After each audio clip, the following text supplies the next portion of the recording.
Hi, my name is Samantha and I chose to watch Cowspiracy, so this is my presentation, Cows Are Killing Our Planet in Response to Cowspiracy. So before I really get started, I just want to talk a little about what Cowspiracy is and summarize it a bit. So it's basically about Kip Anderson, who is an environmentalist who talks about animal agriculture and meat consumption, and it being the leading cause of global warming and being the highest fossil fuel contributor and the most ignored by environmentalists, and one of the hardest habits to change, but one of the fastest to reverse. And that's because it's not behavioral, but rather having to do with big industries and corporations. And his end result, he starts talking about sustainability and how we can achieve it. So moving on, before I begin, really, I wanted to throw in this fact that I saw that I found super interesting. It blew my mind the entire time I was watching the documentary for the entire hour and a half. And it's that it takes 660 gallons of water to produce one hamburger. I thought that was crazy, and it still sticks with me. So now I want to talk about, firstly, persuasive appeals that were used throughout the entirety of the documentary.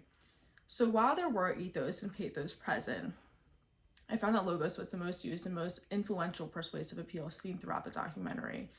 By providing facts, numbers, statistics, the audience was able to more clearly see the reason behind the documentary. And in this case, there's so many facts that it's almost impossible to ignore the cause because it's so in your face. Like, there's no way you can disagree with what he's saying because of all these facts that he's throwing at you.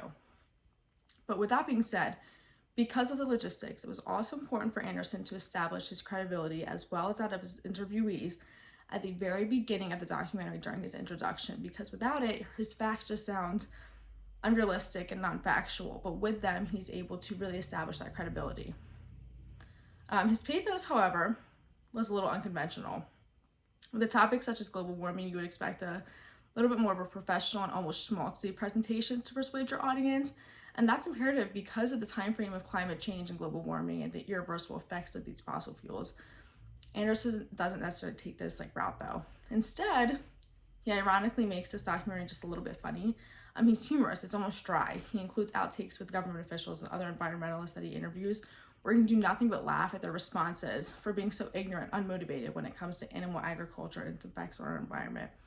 So by doing this, it's almost ironic how unknowledgeable they are and the responses that you receive throughout the documentary. Like, he doesn't take a sad, emotional, sappy approach like, oh, become vegan. It was just very strange the way he did it. So moving on, just a few of the millions of facts he threw out in the video for logos.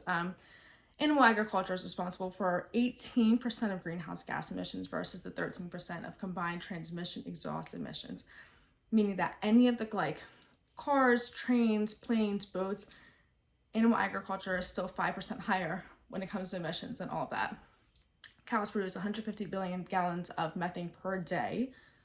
5% of water consumed in the United States is by private homes, but 55% of it in the United States is for animal agriculture.